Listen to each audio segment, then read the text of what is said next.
you know, my name is Jana. I'm our guest services specialist here at the museum. I'm here today to introduce you to Matt. He is going to be talking to you today with our lecture series, as you can see. Water rights is a really interesting topic given what's going on in today's world. Matt is a professor down at Metropolitan State University in Denver. We could literally say an expert on the topic. So everyone give it up and give a big thank you to Matt for coming today. Thank you. Good afternoon, welcome, and I can't think of a more appropriate place for this topic. And I want to thank all of you who have squeezed in, and I'm sorry that there's capacity issues, but we are grateful for your interest. I'm grateful for your interest. I want to quickly thank Rose, Gianna, Blair, and Bradley for helping produce this event. And I want to also acknowledge that beautiful sculpture out front, the Earth Blessing. What a beautiful piece, and I think it is an appropriate way for us to begin this talk that is going to focus on water in Colorado. I'm going to take a broad view. I know that about 2 summers ago you had a wonderful historian here, Sandra Mather, do a talk on the history of Dillon and the reservoir, and she got into some of the details having to do with the dam and the water rights surrounding the creation of that reservoir and the Roberts Tunnel, which of course takes the water to Denver, not a popular thing for folks who are west of the Continental Divide. We will talk a little bit about that towards the end, but my position is broad and philosophical in some places. I want to call us to the importance of water. I want us to think about what water means to us in a daily way and in the course of our lives. And I want to do that by examining the way indigenous people looked at water on the Colorado Plateau, and then also spend a little bit of time looking at the Utes. Actually, that's where we will end the talk, because the Utes were able to secure water rights in the 1980s through a principle known as prior appropriation. Some of you are probably familiar with prior appropriation. If you're not, I'm going to try to give you the quick and fairly easy version today. It is essential to understand prior appropriation to understand Western water rights, water law. It is the reason Denver was able to secure water that should flow into the western slope and onto the Pacific and divert it east through pumps, tunnels, and other mechanisms. Prior appropriation is what allows that to happen. That's the legal mechanism. So, with that, I'm going to jump in, and I don't have to tell you, bless you, I don't have to tell you, we live in a place that is extremely arid. We don't often think of Colorado as being arid, but it is. It's semi-desert environment. It is not particularly suited for farming. In fact, some of the first people to begin exploring in Colorado, Stephen Long, and others like Zebulon Pike, they wrote in their journals and in their reports, this is an arid environment. It will be no use to this young United States, and in fact, it will be a barrier to the expansion of the United States. Later on, boosters and town promoters would change that story, and they'd say, you were just here at the wrong time of year. You should have been here in the spring when the rivers were swelling like the Nile and the grasses were growing and the wildlife was plentiful. Today, of course, we have years and years of data to analyze, which tells us that we do, in fact, live in a very dry environment, and everything basically west of the 100th meridian can fall into that category of being semi-arid and therefore not particularly well suited for agriculture. Of course, you think about some of the most important agricultural communities in the United States today, California, Arizona, parts of Colorado. How have we done that? Well, we've engineered our way there. We have created a hydraulic society with dams and reservoirs and pumps. The technology, the engineering is remarkable. When you study the Hoover Dam, the Glen Canyon Dam, you look at it and you think it's not just a dam, it's a machine. And humans have figured out how to put that water to work so we can generate hydroelectric power, send it down power lines, light up cities like Las Vegas. Today we know that over 40 million people are dependent on the Colorado River. we are extremely fortunate, those of us who live here in Colorado and those of you who live here very close to the source of the headwaters. We live in what's called a headwater state. Our water quality is exceptional. It's second to none. Nationally, Denver typically ranks very high in terms of water quality, and that's because we are so close to the source. We're able to draw water before it has to be severely treated and entered back into the hydraulic system. So let's think about where we are today just quickly. I don't want to upset anybody, but the truth of the matter is we are living through a historic drought. Folks who are studying tree ring data tell us that this is something that happens consistently in the history of the American West. We go into drought cycles that have lifespans ranging from 5 years to 10 years, and then there are the mega droughts, which can last more than 100 years. We don't know exactly where we are right now, but we know that we're watching the flow of the Colorado River diminish. And that's a significant problem because we have already allocated every single acre foot of water associated with the Colorado River. And that is remarkable, particularly if you take a trip down the Colorado and those wonderful rafting trips that sometimes you can get a permit to do, or some people, but it's even easier if you go in Ruby Canyon. I don't know if anyone's done that, but that's more accessible, easier to get the permits. And when you do it, you just think, wow, this river, it's been controlled and mechanized through these structures, these dams, and yet it still feels like it runs free. And there are often times when it does want to run free. And if you think about the quadrillion tons of earth that have been moved by the Colorado River, creating canyons like Glen Canyon, like the Grand Canyon, you know that this is an indefatigable river. But it is becoming very tired. It's becoming over-allocated. And this drought is promising to continue, and it doesn't look like there is any relief in the immediate time horizon. It sounds like the button got pushed on one of the exhibits back there, so that's okay. That's okay. For those of you that are close to the exhibit, I'll try to project a little bit here. Here you see an image of Lake Powell, which is the reservoir that was created with the construction of Glen Canyon Dam.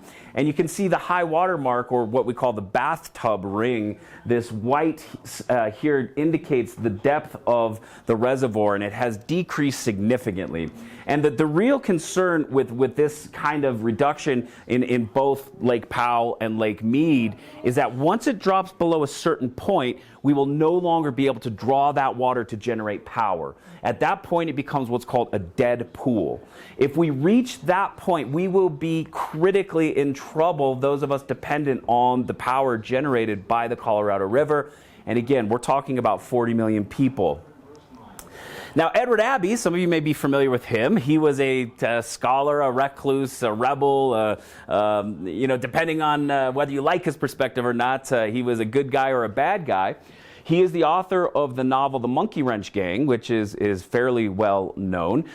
But he started his career as a writer, as a fire lookout, working in the deep forests of the American West during the summer and living an isolated life.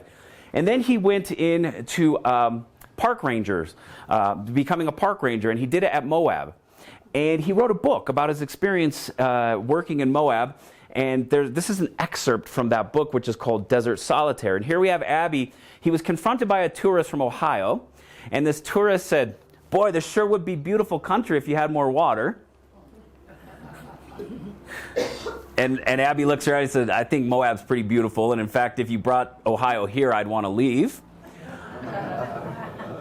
And he wrote in his memoir, "Water, water, water. There is no shortage of water in the desert, but exactly the right amount. A perfect ratio of water to rock, of water to sand, ensuring that wide, free, open, generous spacing among plants and animals, homes and towns and cities, which makes the arid West so different from any other part of the nation. There is no lack of water here, unless you try to establish a city where no city should be." End quote. So on the one hand, you look at Denver, and we'll see a slide later in the talk where we acknowledge that 80% of the water Colorado produces flows which way? Okay, let me phrase that better. Unfettered by human mechanisms, which way would 80% of the water flow? Exactly. And where do we have 80% of the population in Colorado? So we have a problem. And Denver has been very aggressive in going out and collecting water rights. And when we get to prior appropriation, we'll understand how and why they did that and the nature of applying those rights. Now let's turn our attention to what I said was this kind of broad philosophical foundation for my talk today. I want us to think about water, and maybe some of you already do this. I'm guessing some of you do. But I want to challenge us to think about water in a new way. What does water need for its own self? We constantly think of water with respect to what can it do for us. We put it to work. It powers homes. It allows us to have wide farms and ranches where there should be probably no farms and ranches. How often do we stop and say, what does the water itself need? And so I started turning my research towards indigenous practices, Native American or Indian practices in the American West related to water. And I found across many, many tribal communities a deep connection and relationship to water that exists beyond just the physical, beyond just the serviceable realm, and into the realm of what we would call spirituality. Many of these communities would not make that distinction between the spiritual and the non-spiritual. They'd say that doesn't make sense. It's all together in one cohesive unit. Here we have Kenny Frost, who is a leader among the Southern Utes, a spiritual leader. And this is him giving a blessing after the spill, the Los Animas spill, which devastated the watershed of the southwestern Colorado, the Los Animas River, and into the Colorado River. So many farmers dependent on that were affected when this orphaned mine, and there are thousands of them. Those are mines that have been abandoned. The mining companies that started those mines, they're gone. They have zero liability for cleaning that mess up. So when the tailings, when the slag, when the toxins release, they burst from the holding pond and entered the Los Animas watershed and then the Colorado watershed, who's on the hook to pay for that? Well, we are, as taxpayers. And I know that upsets people, it upsets me, but first of all, I'm upset for the mess, because it's disturbing a watershed that people are dependent on to the tune of 40 million people. And here is an image of Frost. He was giving a blessing as the cleanup was occurring. And during this is a photo from the Denver Post. And as he was offering the blessing, Mr. Frost said, "Water is life, water is sacred." Now, most of us know that because, well, it's the rule of threes. Those of you who are, adventurous, outdoors folks, what is the rule of threes? You can live about 3 days without water. You can double that for food probably, or I'm sorry, 3 days without water and about 30 days without food, depending on your state of health and the environment you find yourself in. But water is essential on a daily basis. Here is Pat McCabe. Her Indian name is Woman Stand Shining, and she gave a really interesting interview, and it's available on YouTube. If you want to watch this, you can just type in Pat McCabe. She's a speaker and a scholar, and she said this about water. Water is life. Not only is water life, water is also alive. So it has a consciousness. The water is listening to us. Now, when we first encounter an idea like that, if it's not familiar to us, it can be, maybe at first you dismiss it and just say, well, that's ridiculous. Water isn't conscious. But since I've started thinking about this and spending time studying it, I watch water. And I listen to water, and I film water all the time, and I bring it home, and I'll sit there and I'll look, and I think, it's always moving. Even if it's trapped behind a dam, it's gently lapping that dam. During stormy months, it may be surging. It's always moving. It's always expressing itself through sound. The community that I've worked closely with happens to be the Washoe people of Lake Tahoe. This is where I am from. I was born and raised on the south shore of Lake Tahoe. Lived there most of my life until I started my life of an academic, which requires lots of wandering to find jobs. And so happy I landed in Denver. But I collaborated with the tribe to create a history. I wrote a book, and I used a lot of interviews with community members.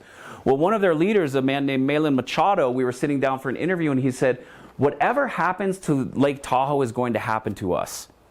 Lake Tahoe is their ancestral homeland. That is the lake that they were caretakers of for thousands of years.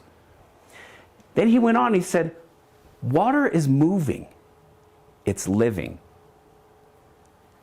And so here again, I'm finding this among many, many communities in the American West, this idea that water is living. Well, if we say that water is living, then we fundamentally have to rework the equation of how we use water and how we respect water, or how we don't respect water, how we bend it to our will consistently. And now we see with droughts and floods that it's not us in charge. We've done a really good job. Our engineers are brilliant. Our dams are machines of wonder. Right up there with the Sphinx and the pyramids, really. People will be talking about Hoover Dam as, long after we're gone. You can build the dam, but if you don't get enough water, and it's humbling. And I think that's what I find consistently across these indigenous communities, is this notion that we are dependent on water, not the other way around. And so that maybe becomes part of the conversation as we start thinking about curtailment, as we think about moving forward. Well, sometimes we might slow down and ask, what does the water need? Maybe the water needs time for itself. Maybe the water needs people to caretake. And you know what? We do that in a way. The people who work in water treatment facilities, many of them have a deep connection to water. They believe earnestly that what they are doing is important, and they enjoy what they're doing, and they have a daily relationship with water. When we have our children baptized often, particularly in the Catholic faith, what do? Water. The water is sacred. We're using that water. So I don't think it is all that far beyond the realm of what, the average contemporary American might think about water, if we really push ourselves to think about it. So good for you being here today. The last little thing I'll say, two very wonderful women. This is an elder in the Washoe community, one of the few who still speaks the language, and she is a language teacher, a culture teacher. This is Melba Rakow. This is Lisa Enos. I worked with both of them as we were doing the book, and we had an opportunity to travel to University of California, Berkeley, where we did a couple of talks with their students and faculty. And just 2 springs ago, I was giving a lecture at, it was remote because it was COVID, but for the University of British Columbia, and both of them were there because it was a language class. And they were talking about returning to Lake Tahoe, or the place they call Da'oaga. That's their word for the lake, Da'oaga. And that was shortened and anglicized to become Tahoe. You can see it at the beginning of that word, Da'oaga. You cut it off and it becomes Tahoe. They were talking about the fact that the United States Forest Service negotiated a long-term lease with the Washoe tribe, which allowed them to return to the lake and actually manage and caretake a significant piece of property on the west shore, which is a very beautiful part of the lake. And Lisa said, the first time we brought our children up there for our culture camp, and this is the place where their stories are centered, this is the place where their people lived for thousands of years. She said, the first time we brought our kids up for the culture camp on that new property that we were leasing, the kids went up to the water and they started splashing each other and they were playing. And she said the lake was happy because the lake heard the children playing, and it heard the Washoe language being spoken again on the shores of the lake. Okay, so that's kind of the philosophical grounding that we're going to use to launch into the next part of the talk. And what I want to do is focus on an indigenous community many people don't often know about or think about, but they did in fact exist on the Colorado Plateau. Not directly on the Colorado River, but on a river that feeds into the Colorado River. the Salt River, which today runs through Phoenix, although runs is a generous term. Those of you who've been to Phoenix, it's actually, Tempe Town Lake and that dam. That's the Salt River that has been put to work by Phoenicians today. They're not the first to use this river. And that's what I think is so important as a historian. I challenge my students, and I like to share it as broadly as possible, this idea that here Abbey's saying, if you try to build a city where you shouldn't, you're going to run into problems. We're not the first to do it. We just haven't often gone back into history far enough to understand who tried before and what the outcome was. So let's look at a group, the Hohokam, who were doing this. This gray area here, centered on what is today Phoenix, the confluence of the Salt River and the Gila River, which ultimately gives their waters to the Colorado River. This was the home of the Hohokam. They were a flourishing people in this desert region from about 1 CE until 1450 CE. These terms mean Common Era. They can also, you can use AD as well. This distinct Hohokam culture emerged about 1 CE, and then they kind of disappear from the archaeological record roughly 50 years before Christopher Columbus sails for the Americas. And the question becomes, how big was their civilization? What were they doing? And how did they manage their water? So we're going to take just a moment to look at that. The word itself, Hohokam, it comes to us from the Pima and Papago people who are still around today. They are tribal communities in Arizona. And this is a word that they translate as either those who came before or those who are used up. It's an interesting way to refer to people who came before you, those who are used up. This is an artistic rendering of what a Hohokam village looked like. This particular village would be Pueblo Grande, which sits right adjacent to the Phoenix airport. If you've flown in or out of Phoenix, you've been within about 5 miles of the ruins for this structure. Has anybody visited Pueblo Grande? It's a fun place to visit. Yeah, and I think, you see these kind of images, and then you get to actually walk the remaining structure, and you see a ball court, and you see some of the, material culture that has been unearthed. And it stimulates you to think about, wow, who were these people? How were they building? And for a long time, we thought, well, these structures, we called them temple mounds. And we imagined they were very similar to temples in Mesoamerica, from Mexico down into Central America. And I talked, or I listened to an archaeologist not long ago, and he said, well, they may not have been temples at all. In fact, they probably were just apartments. We have this tendency to always project into the past, this kind of idea that, it has religious significance because it's just so old, and it's probably just an apartment complex. People can dig into that a little bit by looking for refuse piles and seeing how many people were living here, what were they eating. And so that kind of research has been happening in the ruin sites of the Hohokam people. And what scholars have determined is they were incredible farmers. They were farming that Salt River region for hundreds and hundreds of years very successfully. They were growing corn, beans, different varieties of beans, squash, grains, cotton, agave, all under deliberate cultivation across a wide swath, a wide corridor of land that looked something like this. You can see that there were distinct systems, and scholars have started to theorize that each of these kind of systems were growing different crops. And the way you have to water crops in a desert like this, you can't count on rain, so how do you do it? You have to irrigate. But irrigating is not easy, right? You have to have a water source. Okay, in this case, they've got the Salt River. But in order to irrigate, you need a reliable system of canals, dams, diversions, locks, channels, all the tools associated with creating those things. And you need an understanding of what we would call higher mathematics, because you need to make sure that the pitch and grade of your canals is precise. If you make it too steep, that water is going to run fast, and what's going to happen? You'll erode your canal system and undermine the infrastructure for your water delivery.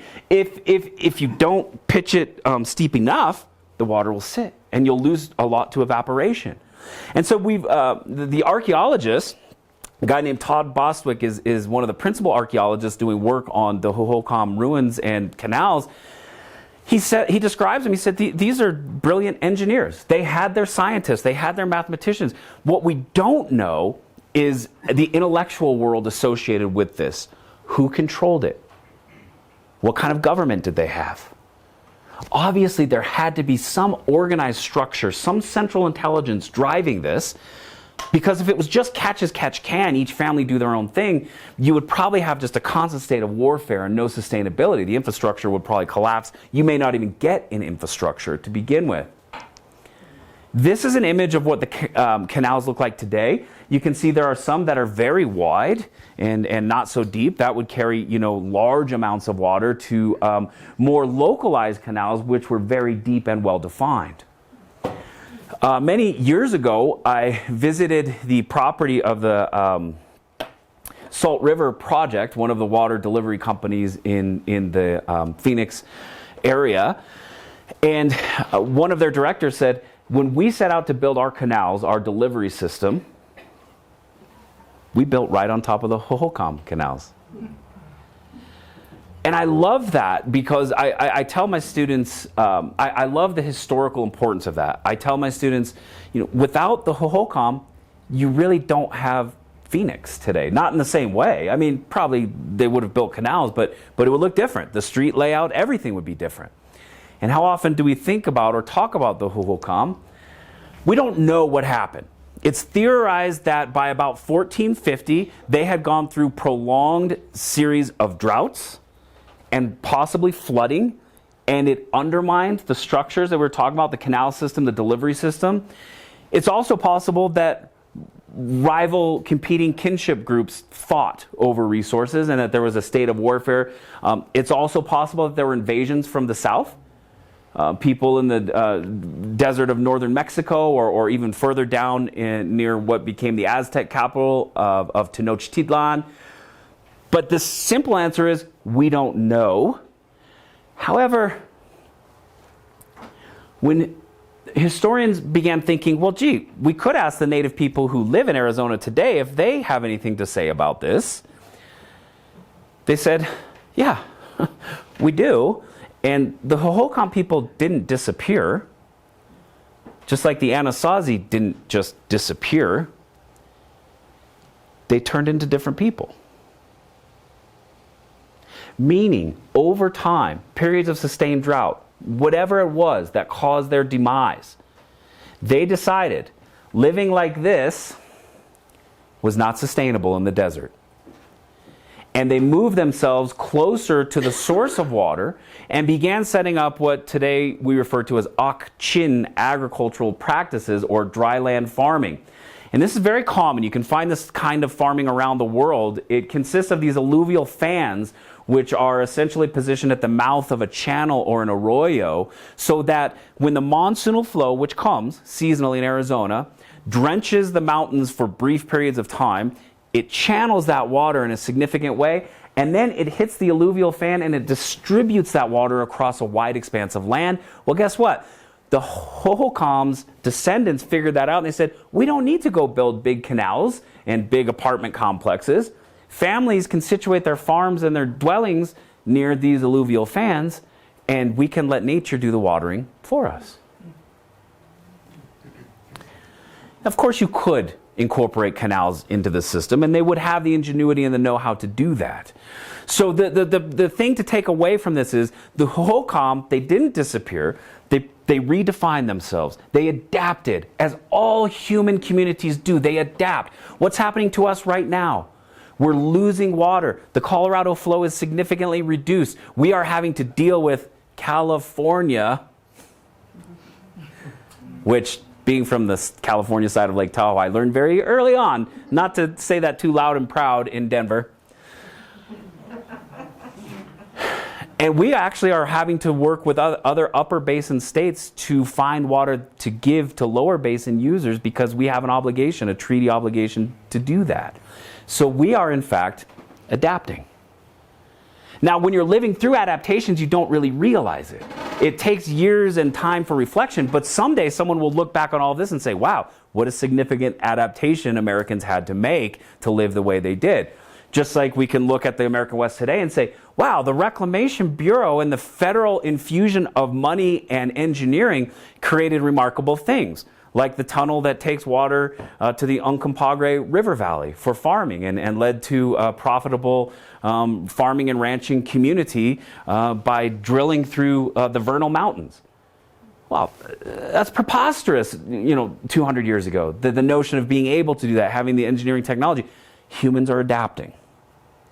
They're figuring things out. Okay, let me just give you one more example, and I won't dwell on this one quite as long. The Pueblos. Today, if you think about Pueblos today, we are talking about those folks who live in these communities, mostly along the Rio Grande, but also the people who are a little further west, like the Hopis, living on the Hopi mesas, the Zuni, the Acoma. Well, where do the Pueblos come from? We think they probably were the Anasazi. So that term Anasazi has actually been out of favor for about 10 to 15 years, and scholars prefer to use the term Ancestral Pueblo because we now believe that the Anasazi, those people who are living at Mesa Verde, is this a light? Oh, it is. The people who are living at Mesa Verde, they were probably a culture that fed into the creation of the Pueblo people. And again, we have a story of people who are here in an arid environment, manage to engineer their way into existence. They create these massive reservoirs. A guy named Kenneth Wright, he's a water engineer. He took a team with him down to Mesa Verde and they started excavating these reservoirs and studying them. It's fascinating. Similar to what we see down in Arizona, Wright tells us that the reservoirs of the Anasazi or the Ancestral Pueblo were really sophisticated, very well built, withstood a lot of environmental change and challenge. However, one of these mega droughts that began roughly in the 1270s, so it's not even a 100-year mega drought, it's like a 25-year mega drought, probably did the Ancestral Pueblos in at Mesa Verde. And again, like the Hohokam, there could be varying reasons for what happened to them. Also like the Hohokam, they did not just vanish. They did not just disappear. They dispersed. And we think that today, many of those people who had been living here and places like Chaco Canyon and over here in places like Canyon de Chelly, that they actually moved closer to what? They moved closer to the water because they realized, wow, that's hard to structure your society so far away from the source of water, count on these reservoirs, and have to depend on this engineering and these structures to hold up, decade after decade, century after century. And of course, today now, we're saying, gee, there's something to this that we should pay attention to. So when people say, oh, history is not that important, because what's the saying with history? Like, we study history so we don't repeat the mistakes of the past. And it's like, well, why was there a World War II? And of course, there is an answer to that. It's a complicated, nuanced answer. But history becomes critically important when we face environmental challenges and catastrophes like we do today, because we can ask, how did people deal with it in the past? Are there lessons we can learn? Now, the scale is obviously different. We're talking about many, many more people today and different structures. However, the underlying principles may still have applications that are worth considering. Okay, I know I'm going really fast, and I do want to be courteous with my time here. And in fact, I'm going to have to really speed up. So, fast forward. The Spanish show up in the Americas. We often don't talk about the Spanish in our American history classes. It's too bad because they were here first, right? They beat the English. The English weren't here until 1607. The Spanish were here in the 1500s. And they brought with them their culture of water management. And I'm not going to read these because I want to go fast now. But fundamental to the Spanish water management system in the American West was the notion that water was the property of each community, and there should be good and plentiful water for drinking and irrigation, and it will be common to all inhabitants, but not for free. You have to work. You want to be part of this community. These are called acequia communities. There are still acequia communities in southwestern Colorado. We often forget that Colorado is a product of native Spanish and later Euro-American, French, English, interactions. So we really are a product of many different places and people. And these ideas of the Spanish, they do work their way into American law, sometimes through backdoors, sometimes through subtext, but we do find them there. All right, we're going to go fast. Gold was discovered in what was then western Kansas, today Colorado, in 1858. That's 10 years after the California gold rush. It set off a massive rush of people who said, wow, look what happened in California. We can do the same thing now in Colorado. There's a problem. All of the land, in the region where the gold was discovered kind of near, if you're familiar with Denver, REI, the confluence of Cherry Creek and the Platte. There was a discovery there, and then there was some at the mouth of Ralston Creek further south. But the point is, the first discoveries were actually on Indian land.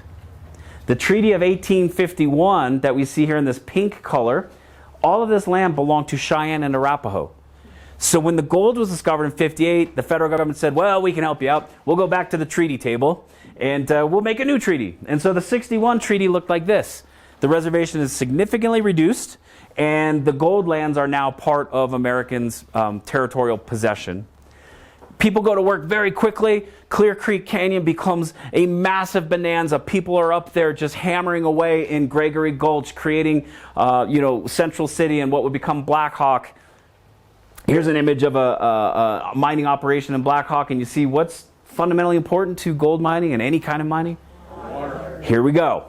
So this is how we get prior appropriation. If you look at the regulations, because the miners, they say, hey, we can't just be fighting over water all the time. Let's agree to some rules, some ground rules.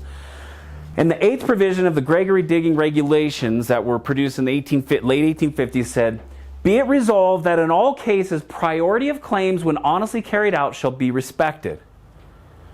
What does this mean? Bless you. Take a guess. Interpret this. First in.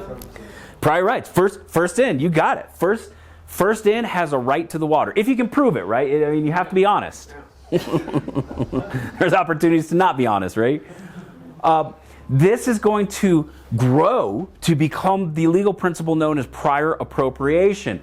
First in time, first in right. And often it's confusing to people because, I'll give you an example. Greeley. When Greeley was founded by utopianists from the East Coast, right, they called it their Union colony. They came out here to be farmers and set up their perfect society. It wasn't so perfect. There wasn't enough water. So a group of them broke off and they said, we're going up towards the better part of the river. And they went up into what is today Fort Collins. And they started damming the river and diverting it. And pretty soon those folks down in what is today Greeley were like, where's our water? That's an example of this group breaking off from the original group, going upstream, establishing a farm or a ranch and claiming that water, and then the downstream user saying, no, wait a second, we need our water, but who gets it? Oh, go back to those mining provisions. Who's going to get this? Right? Here's our claim, 1910, they get the water first because they were there first. They don't even have to own property adjacent to the water. That is what fundamentally distinguishes Western water law from Eastern water law. Eastern water law grows out of the Roman and the English tradition of riparian water law, meaning if you have property that touches water, you have a right to that water. Well, that's because there's enough water. In the West, we now have this prior appropriation principle, and I'll tell you the case that established this and put it into actual codified law is the Coffin v. Left Hand Ditch Company, 1882. So, Civil War veteran Reuben Coffin moves out to Colorado, wants to make a living with his family, sets up a farm on the North Fork of the St. Vrain. Beautiful. He's got set up. He says, I survived the war, got this nice property. Then comes the summer of 79. It's dry, and he's not getting water. What the heck? Him and his brother set off upstream, and they get to about here, and they go, what? Someone built a dam. So what did they do, like a good Civil War vet and Westerner? they went home and got some dynamite and said, let's go back and fix that dam. So they blow up the dam. They get their water, like, oh, there we go. Well, the folks down here, who happen to be a company, the left-hand ditch company, they said, where'd our water go? They go up and they say, oh, looks like someone blew up our dam. So now this is going to go to court. What we've just heard about prior appropriation, how is this case going to be resolved? Who should win this case if we're using prior appropriation? You would think the farmer, but what would our first question be? If we're using prior appropriation, I mean, a lot of us want Coffin because it's just a good story. I want the Civil War vet. There's the question. You have to say, who was there first? And left-hand ditch was there before Coffin. So this goes through the courts and ultimately makes its way to the Colorado Supreme Court. And Chief Justice Elbert says, priority of prior appropriation has existed from the earliest appropriations. He's talking about the mining. Therefore, stamp it. It is law. The courts, the Supreme Court of Colorado finds in favor of the left-hand ditch company. They get to keep their dam. They get to divert water. But now we give birth to this massive, complicated tangle of water rights, appropriations, and how much do you get if you're first? Do you have to leave reasonable flow for people who are junior? How do we measure it?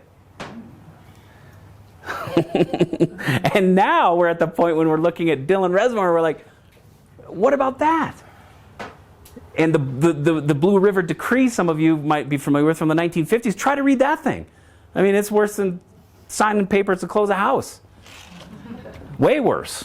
Okay, I'm going to fast forward some more here. In 1922, the federal government said, look, Western states, you've got to deal with your water issues, and we're all going to pull you together at one table, and we're going to do this in one group effort. So the group meets at Lee's Ferry. You're going to have Wyoming, Colorado, Utah, Nevada, Arizona, New Mexico, and California represented. Look at that map and tell me, first of all, why is California at the table, really? Okay. And then try to explain the next piece.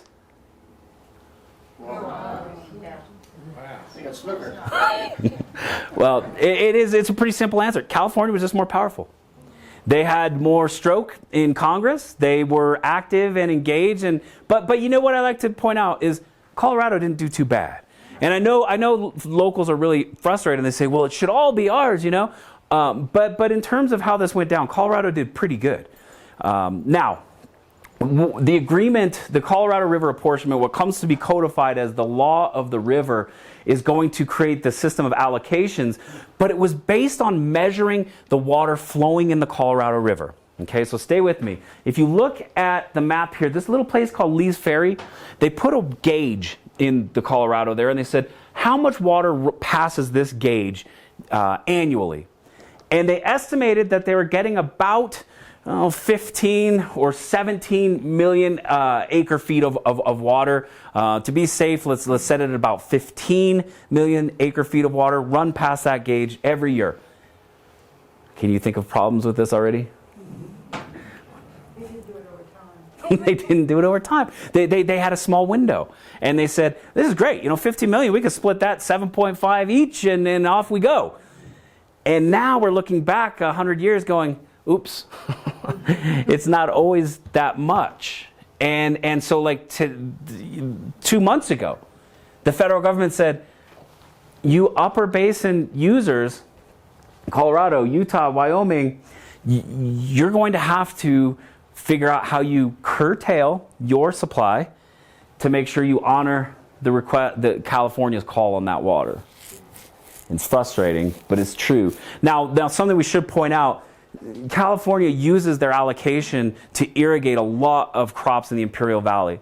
Lots and lots of products, fruit, vegetables that enter the American market come from water that is, allocated through this apportionment. And so while it's easy to hate California, I don't blame people who do and to, kind of be frustrated with them. At the same time, it's one of the reasons we pay the price for the produce we do, because they're producing it with the Colorado River water. And so simply kicking them out of this equation gets complicated. Arizona was so mad about the deal, they refused to sign. They said, we're not going to sign. Didn't trouble the federal government very much. They said, okay, don't sign then.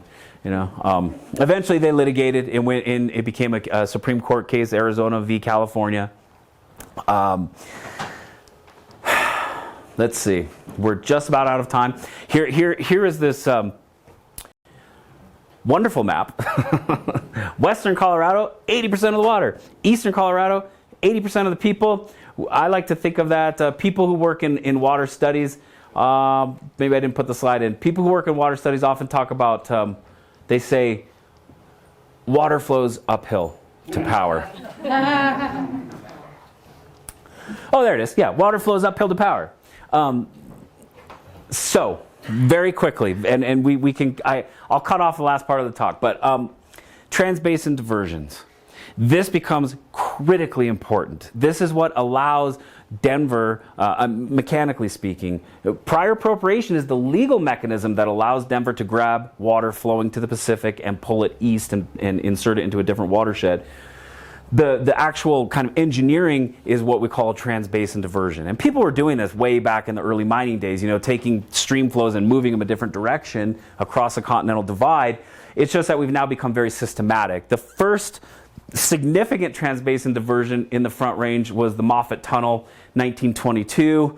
The federal government stepped in and offered some loans for that and said, we'll lease you the property and the structures until you can pay it off, Denver.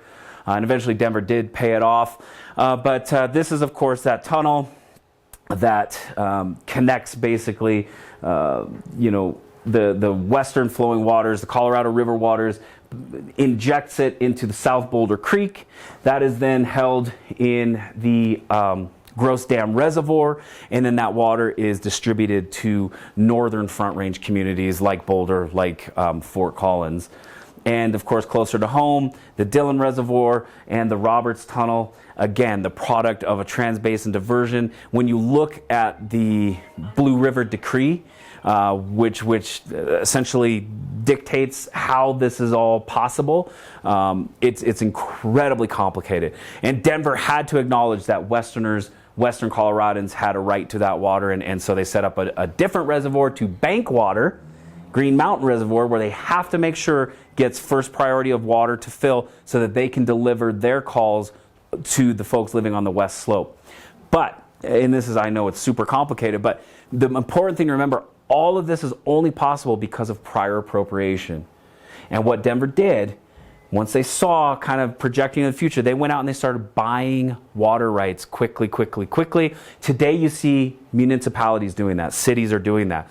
Golden did that. They bought water rights. They're exercising those water rights to protect water staying in Clear Creek. In-stream flow protection for... Coors would love us to believe that, right? Like, oh, we just fill up each can with Clear Creek water. And there is some truth to that. But the in-stream flow in Golden has been protected in the last 10, 15 years to advocate for recreation. Golf courses. Well, that's a separate story. It is a separate story. Kayaking, Fishing. And have you been to Golden recently? What do you see in earnest? Tubing. Yeah. Adventure sports, people in helmets, wetsuits. I mean, it's just wall to wall. And it's great for business, right? So Golden sees that as a smart move to protect that water, not for ranching, not for farming, not for food production, for recreation. Okay, but it's not all bad because that allows wildlife to still live there and fish and all of that jazz. The very last thing I'll say is this, and it's really interesting. Supreme Court case 1908 said, oh, if prior appropriation is the law of water in the West, what about Indian people? And this case originates out of Montana, the Fort Belknap Reservation, where you have the Grovant, or the Gros Ventura, some people say. The Grovant people, they have a reservation there at Fort Belknap, and there's a river flowing through it, the Milk River, and a farmer has been diverting before it gets to the Fort Belknap Reservation. They don't have water. So they start looking through the treaty provisions for Fort Belknap, and they say, federal officials told us to become farmers and ranchers. How can we do that without water? Goes to the Supreme Court. Supreme Court reads the treaty, and they say, okay, what's this prior appropriation thing? Okay, when was this treaty made? When did this farmer first allocate the water? Guess who was there first? Indians. So they get their water. A little closer to home. Colorado Ute Indian Water Rights Settlement Act, 1988. It has been negotiated, carved, twisted, recooked over 20 years. It is now in place, and the Utes have their water. The Utes have been in the region for a long time, thousands of years. They were part of a Numic-speaking dispersal coming from the south, probably following food sources. They are related to the Shoshone and the Paiutes. And Utes end up out on the plains all the way into Denver. And here, where we are today, band of Utes living here as well. Over time, their land was carved out into distinct reservations. And then eventually we end up with Southern Ute Reservation and the Ute Mountain Ute Reservation. So those are just slivers of Indian reservations in Colorado today. It is these groups that negotiated that settlement with the federal government. It guarantees water for Utes in Colorado for municipal, industrial, and agricultural use. This leads to the creation of Ridges Basin Dam, Lake Nighthorse, and now municipalities down in the American Southwest, particularly Durango and Cortez, they might be leasing water from Utes in the not too distant future if they aren't already, which is a place we can kind of come full circle to end our talk. And finally, with this quote from Pat McCabe, who we started with, water unites us and ties us together in such a beautiful and graceful way. So one, yes, it is a call for respect, but it is also a call for rejoicing. Thank you for your attention. Appreciate it. I'm ready for questions.